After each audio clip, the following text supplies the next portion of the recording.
يب. هلا والله حبايبي، ان شاء الله تكونوا بألف خير وانتم عم تشوفوا هذا المقطع. اليوم راح نحكي عن شخص جدا تضايقت لما شفته.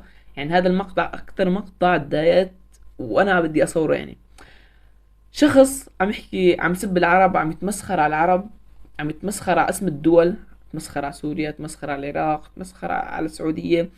جدا ضايقني. طبعا كل مرة انتم بتطلبوا مني احكي عن حدا، بالعادة انا بدور وببحث. هالمرة واحد تواصل معي واللي يحكي عن هذا الشخص، بعد ما فتح حسابه عرفت انه هذا الشخص لازم ينحكى عنه بسرعة. طبعا كالعادة اكيد موجود حسابه على التيك توك يعني كل الفضايح عم تطلع من التيك توك. انا برأيي هالبرنامج لازم يتسكر بسرعة. وقبل ما نبدأ المقطع، هي أول مرة بذكركم انزلوا حطوا لايك. اللايكات جدا جدا قليلة على المقطع، يعني المقطع عليه مشاهدات واللايكات جدا ضعيفة. وكمان انزلوا تابعوني وفعلوا زر الجرس ليوصلكم كل جديد. إن شاء الله كل يوم أو كل يومين رح حنزل مقطع.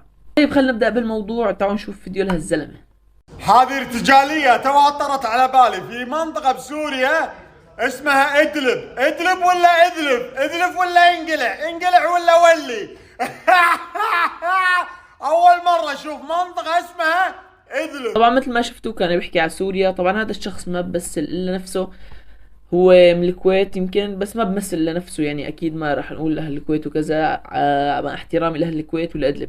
بس طبعا شخص مثل هذا اكيد عنده مشاكل نفسية وعم يعاني اكيد من عيلته او كذا. يعني مستحيل شخص طبيعي يطلع ويحكي هيك شغلات.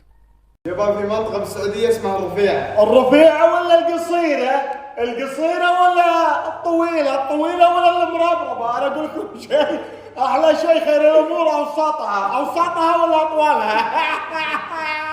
حسبنا الله ونعم الوكيل على القعدة. بس انتوا مالكم ملاحظين اللي جنبه شلون قاعد؟ طبعا هون كان عم يحكوا على السعودية. مثل ما قلت لكم تحياتي لاهل السعودية، ما بمثلوا الا نفسهم.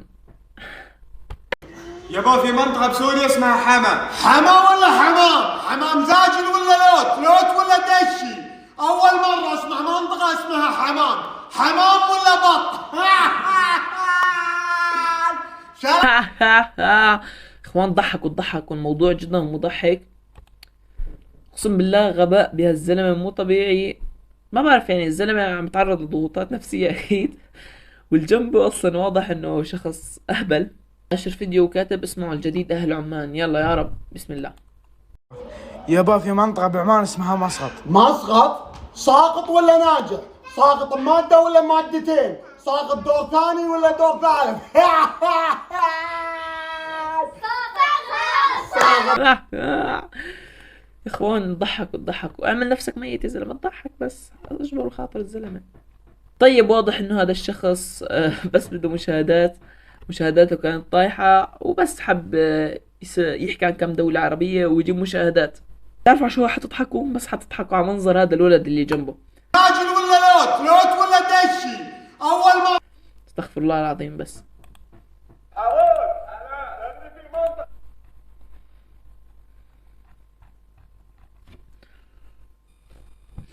طبعا شخص مثل هذا ما بنحسن ناخده على محمل الجدية. يعني واضح انه شخص بايخ وفاضي وما عنده اي شي بالحياة غير انه يطلع ويصور فيديوهات. اصلا هو بس بده مشاهدات.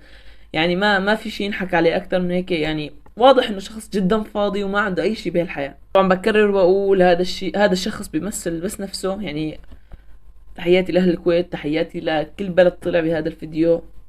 بالكم مرة واخر مرة انه هذا الشخص بس بيمثل نفسه. طيب هاي كانت فكرة مقطعنا لليوم. روح على الانستغرام، كتير ضروري حتلاقوه بأول تعليق مثبت أو هون رح ينكتب أو هون بأي مكان. روحوا اعطوني أشخاص أحكي عنه بالمقطع الجاي. هذا المقطع من متابع هو بعث لي إنه أحكي عن شخص وحكيت عنه. وطبعا ما ضل شي لل1000 مشترك. حرفيا وصلنا بعد هذا الفيديو حنوصل تقريبا 800 مشترك إن شاء الله. على 1000 مشترك في فكرة أسطورية رح تصير بالقناة، رح تفيدكم وتفيدني كتير، رح تفيدكم كتير، رح تفيدني. انزلوا اشتركوا بالقناة وفعلوا زر الجرس مشان يوصلكم كل جديد. كان معكم سامي. لا تنسوا على سيدنا محمد عليه أفضل الصلاة والسلام. سلام.